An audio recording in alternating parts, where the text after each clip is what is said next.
Baik, Assalamualaikum warahmatullahi wabarakatuh. Perkenalkan, nama saya Iqbar Saif Fadilah, NIM 212410103061. Dalam video kali ini, saya akan mengerjakan tugas sistem basis data lanjutan minggu kemarin, di mana tugasnya membuat ERD. Oke, baik, kita langsung kerjakan. Jadi, di sini sebelumnya saya sudah membuat beberapa entity. Entity-nya antara lain bengkel, motor, barang, pegawai, pelanggan,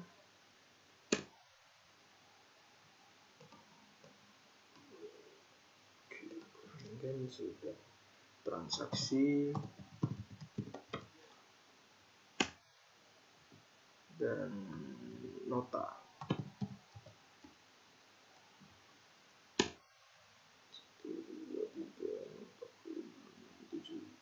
1, 2, 3, 4, 5, 6, 7. Ya, ada 7 entity. Sini juga kita tulis juga bengkel, motor, barang, pegawai, pelanggan.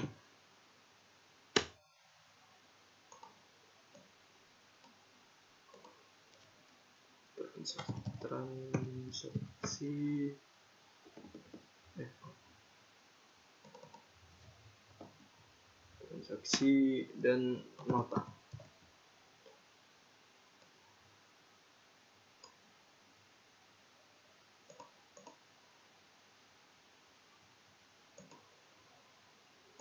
Ini aja biar enak. Oke, jadi ini entity berapa yang sudah saya buat. Ini kita warnai aja hitam karena kosong ya.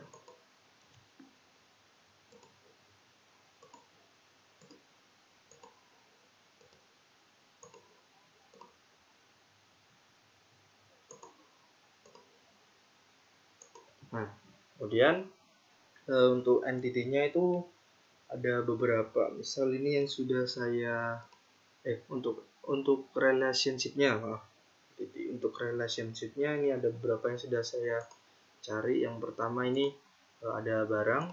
Jadi barang itu isinya terdapat ya. Terdapat. Jadi dalam bengkel itu terdapat barang apa saja gitu. Untuk pegawai ini memiliki. Jadi di dalam bengkel tersebut memiliki pegawai bla bla bla gitu. Pelanggan juga sama, memiliki. Lalu kemudian ini motor dan pelanggan. Motor pelanggan ini berrelationship ya, karena motor itu milik pelanggan gitu. Jadi milik dari. Lalu kemudian ada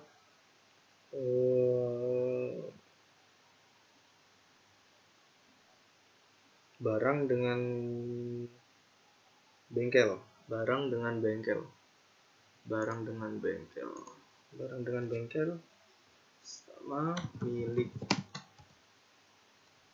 dari, karena barangnya kan beli ya. Kemudian ini dimiliki.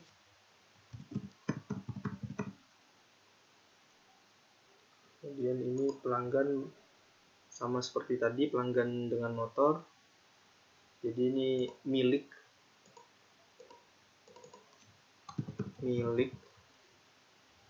Nah, kemudian di bawahnya ini ada transaksi dengan motor. Transaksi dengan motor ini isinya terdiri atas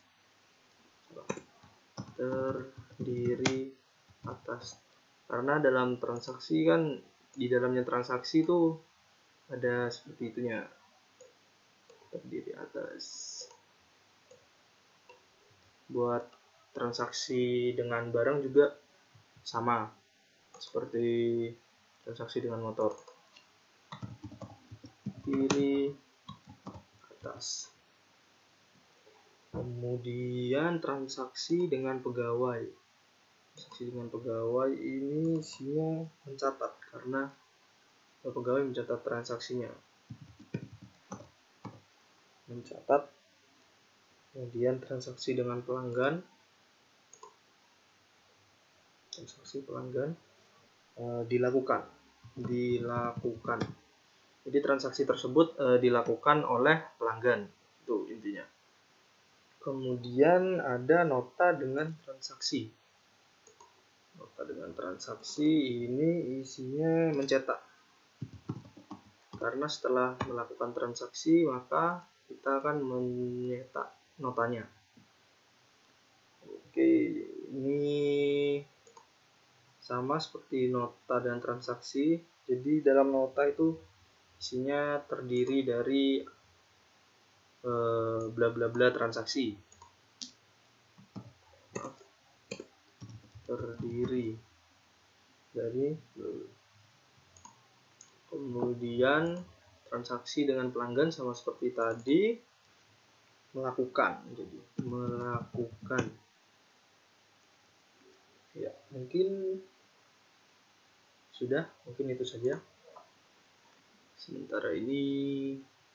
Nah, lalu jika relationship-nya sudah ada, kita coba untuk nyari optionality-nya. Kita mencari optionality.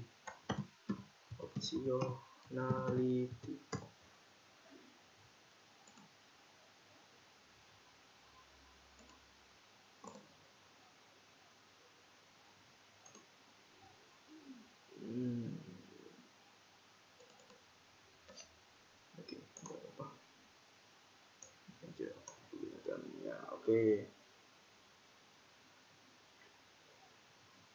Jadi kan sudah kita cari relationship-nya, waktunya cari optionality-nya. Misal pertama itu apa, relationship pertama itu kita bengkel dengan pegawai. Nah, optionality dari bengkel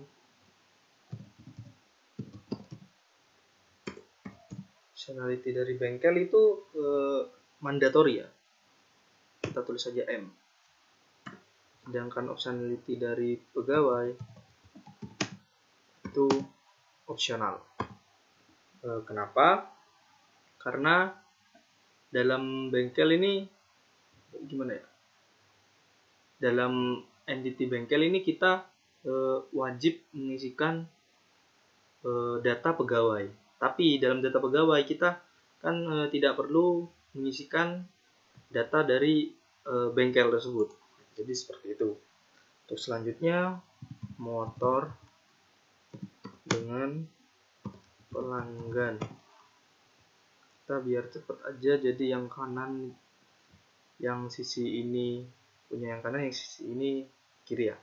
Oke, jadi motor itu mandatory, sedangkan pelanggan itu opsional. Sama seperti sebelumnya.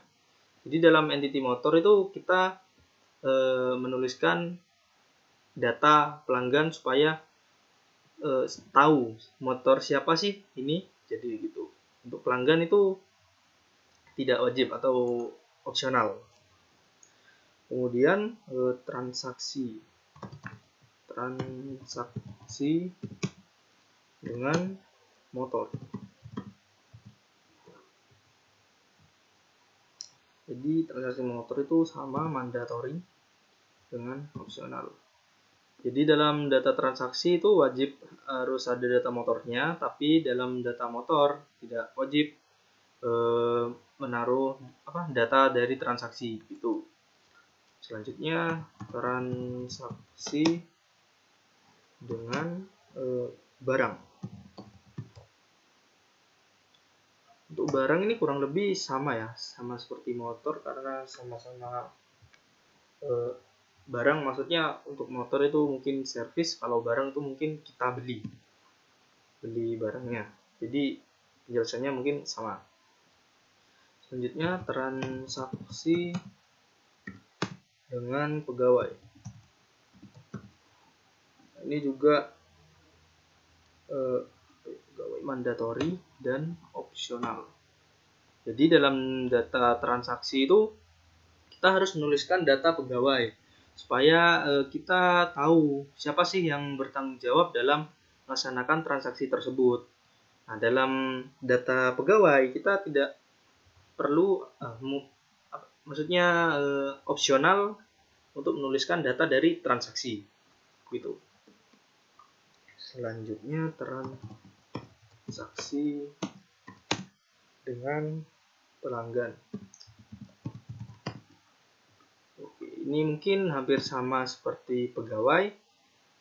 Jadi yang data transaksi tersebut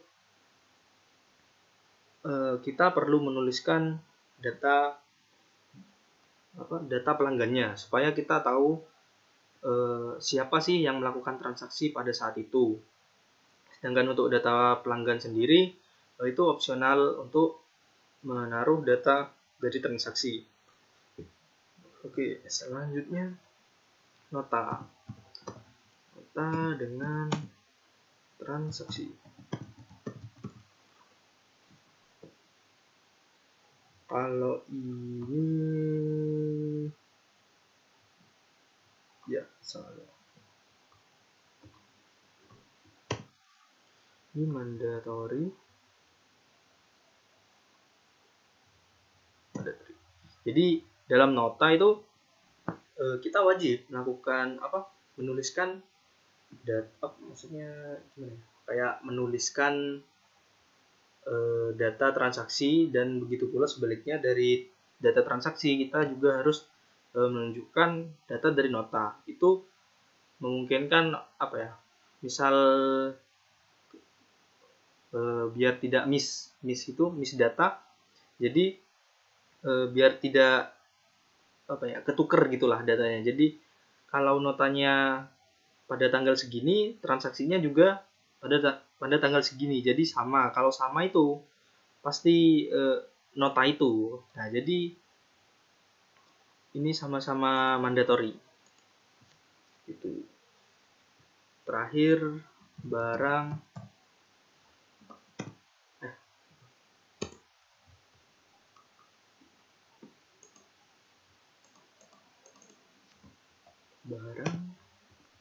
dengan bengkel.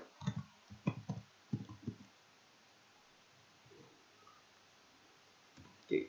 Jadi barang dengan bengkel itu mandatory dan optionality.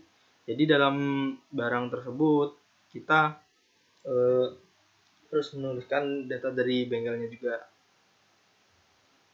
Untuk data bengkel kita tidak maksudnya opsional untuk menuliskan data barang gitu. Oke, optionality sudah. Selanjutnya kita buat cardinality.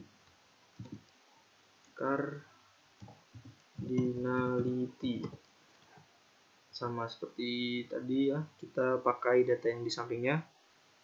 Jadi yang kanan entity yang kanan dan yang kiri entity yang kiri.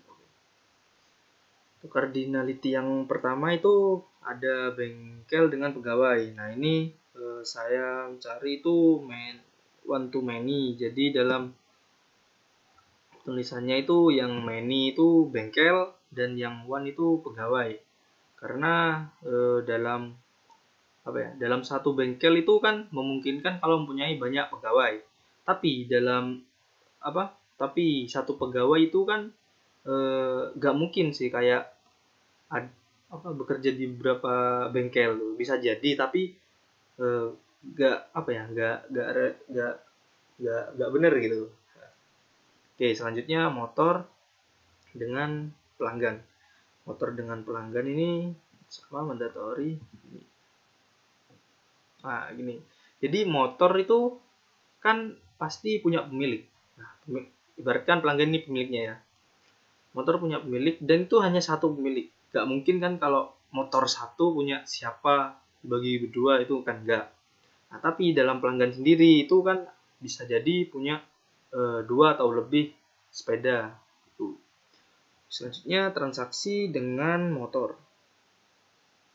Sama mandatory dan optionality. Dalam data transaksi itu kan kita bisa melakukan berapa kali gimana? Ya, kayak berapa kali transaksi motornya gitu. Tapi kalau satu motor itu pasti cuman satu kali transaksi gitu. Nah, oke, selanjutnya transaksi barang ini hampir sama ya seperti motor. Di mungkin penjelasannya sama. Selanjutnya transaksi pegawai. Transaksi pegawai itu mandatory optionality. Ya, benar. Mandatory optionality. Karena dalam transaksi tersebut bisa dilakukan oleh gimana? Ya, beberapa pegawai gitulah maksudnya. Nah, tapi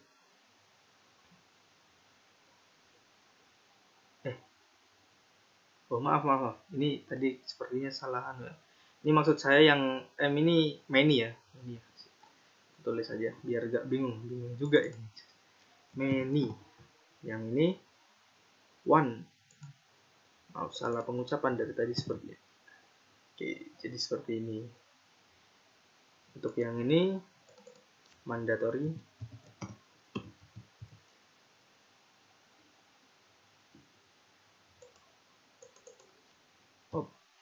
Optionality. Oke, gini. Mohon maaf.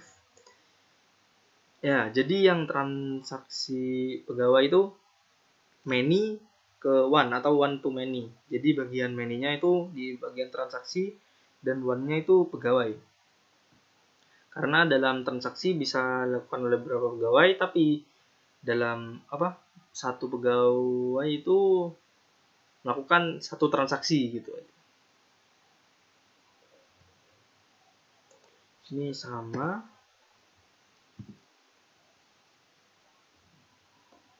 Nota transaksi. Nota transaksi itu kalau dari saya itu one to one. Karena apa? Karena ya satu nota pasti satu transaksi dan satu transaksi pasti akhirnya ya satu nota gitu.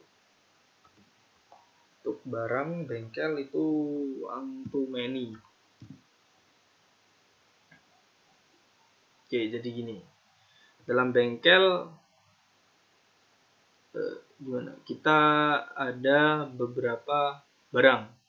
Tapi dalam barang itu kan pasti entity-nya masuk dalam satu bengkel gitu. Oke, mungkin seperti itu optionality dan cardinality dari saya. Mungkin kita lanjut aja ke ERD-nya.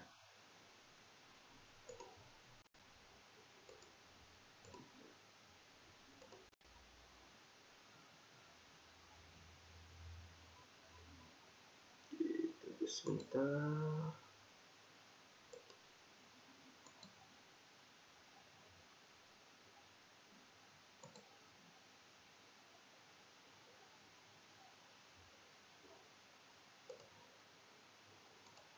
Oke, jadi seperti ini ya.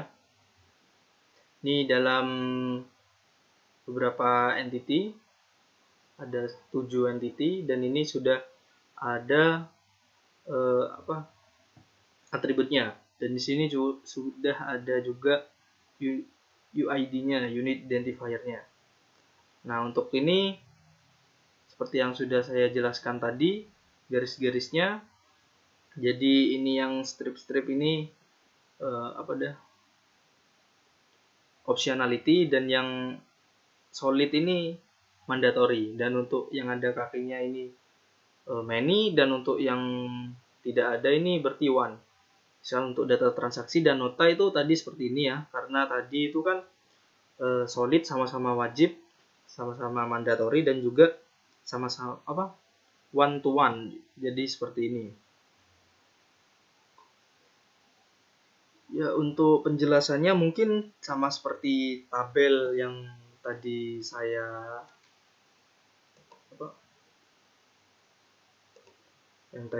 sudah buat, yang sudah saya jelaskan, di mana terdapat misal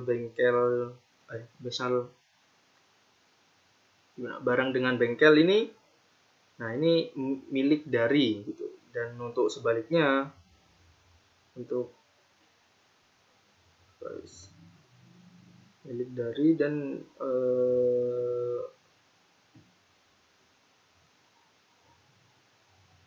ya seperti itu. Mungkin bisa dicek di video sebelumnya. Oke, ini logika sudah. Kita menuju ke relasionalnya. Nah, mungkin seperti ini relasionalnya. Jadi ini awal bengkel. Dalam bengkel ini PK berarti primary key. Nah, jadi saya menggunakan ID bengkel untuk primary key-nya. Dan untuk kode bengkel, nama bengkel, dan nomor telepon itu jadi unit identifier. Seperti secondary lah. Untuk barang, saya menggunakan primary key-nya itu ID barang. Nah, untuk yang lainnya itu ada kode barang, nama barang, dan lain-lain. Untuk pelanggan, saya juga pakai primary key-nya itu ID pelanggan. Dan untuk unit identifier lainnya itu bisa pakai nomor antrian atau nama, mungkin seperti itu. Kemudian bawah motor ini saya menggunakan ID motor untuk primary key-nya, dan bisa juga dengan nomor polisi dan nama pemilik dari motor tersebut untuk UID, unit identifier atau secondary UID-nya. Untuk data transaksi ini ada primary key, data transaksi ID. Jadi ID-nya juga untuk tanggal juga bisa jadi secondary atau sama-sama UID. Nah, kemudian untuk pegawai ini saya menggunakan ID pegawai. Ini bisa juga pakai nama pegawai. Nah, itu bisa jadi secondary UID-nya. Untuk nota, saya menggunakan primary key-nya dengan ID nota.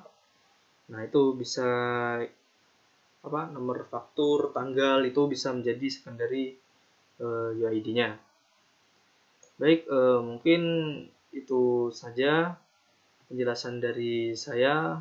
Mungkin banyak kesalahan kata atau kata yang terbelit-belit dan membingungkan. Saya mohon maaf. Lebihnya terima kasih. Wassalamualaikum warahmatullahi wabarakatuh.